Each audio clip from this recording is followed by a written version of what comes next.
Failure. What does it look like to you?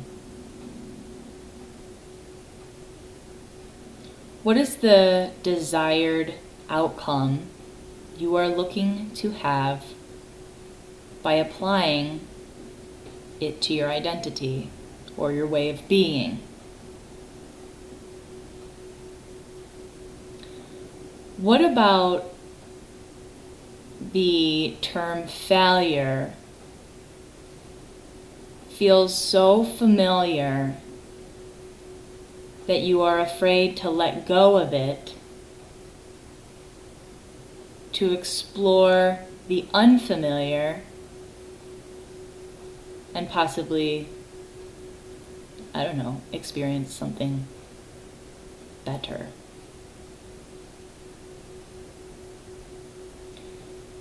Failure is something that is so prevalent and familiar to all of us, to all of our egos, to naturally go down in and apply it to keep us in living from a space of scarcity, lack of abundance, and fear. And so when thinking about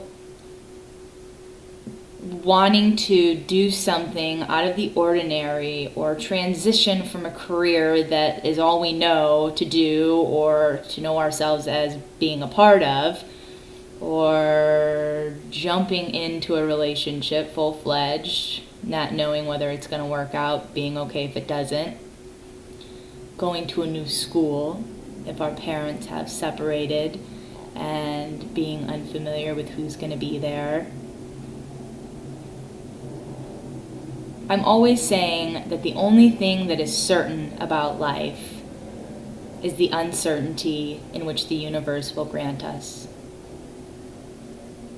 I'm always saying choose commitment over comfort, and in the commitment, choose the uncomfortableness. I was recently on a call with a coach, and she talked about how her 14-year-old son is really struggling with confidence, something in which I feel everyone in the world could maybe use more of.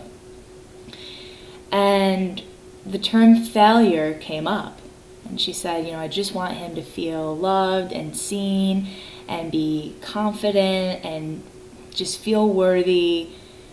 And so we were talking about possible acronyms that, the term failure, because failure is so prevalent, whether it's a child or an adult that's been in a career for 25 or 30 years or an unhealthy marriage for 25 or 30 years.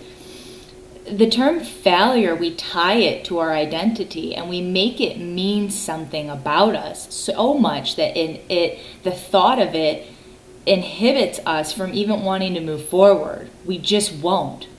Even if we know that life could be better, the fear of something feeling different or not working out as our dream plan, we just won't even try. So I want you to apply the term failure, or the word fail is first attempt in learning. So whether it's academics and something super, super hard and your child's really, really struggling, and whether they do good or bad on a test, allow the term and the relationship with fail to be your first attempt at learning. It doesn't mean that it can't come or it won't come. It just means that there's something different that could be applied that will maybe help you retain it better. If you are an adult and it's a relationship or a career change,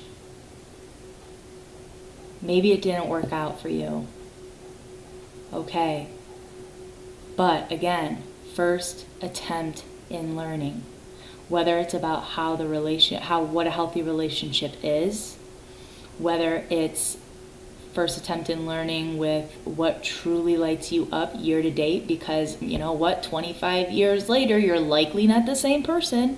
So being able to have that opportunity to realign with something that's more appropriate for who you are today. In order to grow, the more resistant we are to change or letting go, the more opportunity, or the harder the fall the universe will give us to experience, so we can wake up and check in to our truth of who we are being. You are never too old to learn something new, and you are never too young to unlearn something you've been taught. So for anyone who's feeling like they're failing at life, or that they're afraid to move forward because they don't want to fail, first attempt at learning. There's always a way, and there's always abundance at the end of trying. There's always something that's going to connect you to yourself, or to something that makes you smile. But you have to be willing to try and go get it. So eliminate that judgment from your identity and go flourish. Much love.